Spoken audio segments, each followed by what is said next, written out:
Assalamu alaikum, dear students. I hope all of you will be fine enough. Let's start today's topic, and the topic is cellular organization. Before going further, don't forget to subscribe my channel. तो चले आते हैं अपने topic की तरफ. The topic is on page number 11 and 12.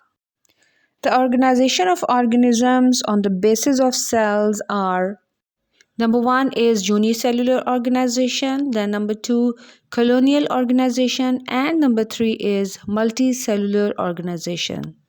चलिए तो सबसे पहले डिस्कस करते हैं unicellular organisation. The organisms that consist of only one cell are called unicellular organisms. यानी यूनिसेलुलर ऑर्गेनिजम्स सिर्फ एक सेल के बने होते हैं.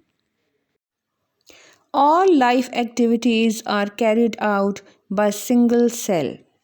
यानी जितनी भी लाइफ की एक्टिविटीज़ हैं वो सब की सब ये सिंगल सेल ही परफॉर्म करता है. And one of the most familiar example of a unicellular organism is amoeba proteus. This is figure 1.3 at page number 12, and this is the diagram of amoeba proteus. In this diagram you can see different parts of amoeba, जिसमें pseudopodium है, food vacuole present है, इसमें nucleus है, उसके अलावा contractile vacuoles हैं और cytoplasm present है. Amoeba shows all the features of life, for example nutrition, respiration, locomotion, reproduction etcetera. यहाँ न्यूट्रिशन का मतलब है फूड लेने का तरीका. लोकोमोशन का मतलब है मूव करना from one place to another. इसी तरह रेस्पिरेशन मतलब सांस लेना, या आप इसे ऐसे भी कह सकते हैं कि ऑक्सीजन को इनहेल करना और कार्बन डाइऑक्साइड को एक्सहेल करना. तो ये सारे लाइफ के फीचर्स अमीबा में मौजूद हैं और अमीबा एक यूनिसेलुलर ऑर्गेनिज्म है. फिर चलते हैं next type of organisation, which is colonial organisation.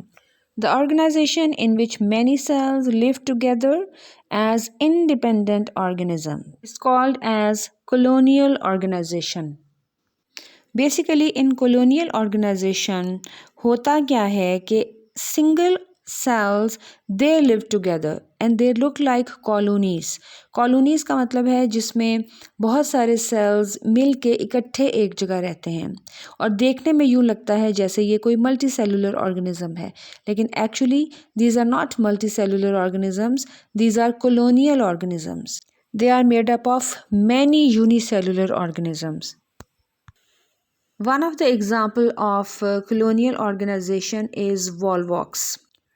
As you can see, this is figure 1.4 at page number 12. This is Volvox.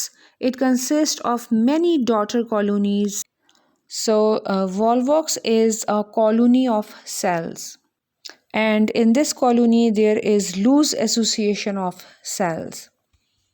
There is a very important point that there is no division of labor among them.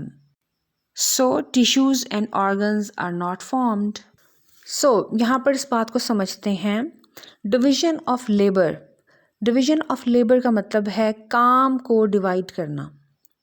तो यहाँ पर काम को divide नहीं किया गया, यानी हर cell अपना अपना फंक्शन परफॉर्म करता है, क्योंकि कॉलोनी में बहुत सारे सेम टाइप ऑफ सेल्स इकट्ठे रह रहे होते हैं.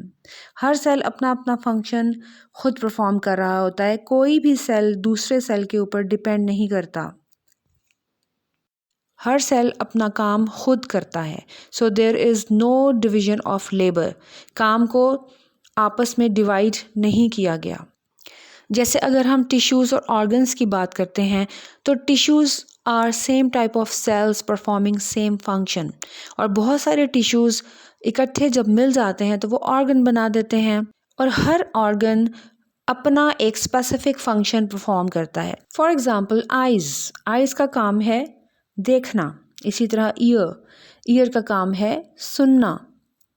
नोज़ का काम है स्मेल करना। तो हर ऑर्गन को अपना अपना एक अलग फंक्शन दे दिया गया है, हर ऑर्गन अपना अपना काम कर रहा है। लेकिन कॉलोनियल ऑर्गेनाइजेशन में ऑर्गन सिस्टम नहीं है, यहाँ पे कोई ऑर्गन्स नहीं हैं, बल्कि एक ही तरह के सेल्स हैं, यूनिसेलुलर ऑर्गेनिजम्स हैं बहुत सारे जो इकट्ठे एक जगह पर मिलकर रह रहे हैं, लेकिन वो हर सेल अपना अपना फंक्शन खुद परफॉर्म कर रहा है। आई होप आपको ये बात समझ में आ गई होगी। उसके बाद चलते हैं नेक्स्ट टॉपिक पे, जो कि है multicellular organisation. The organisms that consist of many cells are called as multicellular organisms, and there are many examples like frog, mustard plant, man. All these are the examples of multicellular organisms. And the different functions performed by different cells and tissues are called as division of labor. So we can see that in multicellular organisms, division of labor is present. And as a cell or tissue becomes more specialized, it becomes increasingly more and more dependent on its fellow cells. For example, a muscle cell depends on blood cells for its need of oxygen. इस बात को हम यूँ समझते हैं कि multi cellular organisms में division of labour होती है, यानी काम को डिवाइड किया गया है। हर ऑर्गन अपना एक ख़ास फंक्शन परफॉर्म करता है। फॉर एग्ज़ाम्पल मसल सेल्स का काम है मूवमेंट करना। अब जब मसल सेल्स मूवमेंट करते हैं तो दे ऑल्सो नीड ऑक्सीजन, उन्हें ऑक्सीजन की भी ज़रूरत है, और ये ऑक्सीजन की ज़रूरत ब्लड के सेल्स पूरी करेंगे, क्योंकि ब्लड का काम है ऑक्सीजन को बॉडी के हर पार्ट की तरफ लेकर जाना। तो इस तरह हर ऑर्गन अपना अपना फंक्शन परफॉर्म करेगा और मिलजुल कर पूरी बॉडी का फंक्शन परफॉर्म होगा। तो चले आए कुछ एग्जांपल्स मल्टी सेलुलर ऑर्गेनिजम्स की डिटेल में डिस्कस करते हैं, जिसमें सबसे पहली एग्जांपल है मस्टर्ड प्लांट की। मस्टर्ड प्लांट को अगर उर्दू में हम कहेंगे तो यह है सरसों का पौधा। The botanical name of mustard plant is brassica campestris. Mustard plant is sown in winter and it produces seeds at the end of winter. And the plant body of mustard plant is used as vegetable. इसको as a vegetable भी use किया जाता है. And the seeds are used for extracting oil. और इसके seed से oil निकाला जाता है जो कि सरसों का तेल कहलाता है।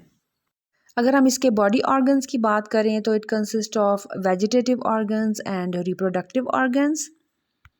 Vegetative organs of mustard plant do not take part in the sexual reproduction of the plant, and they include root, stem, branches and leaves.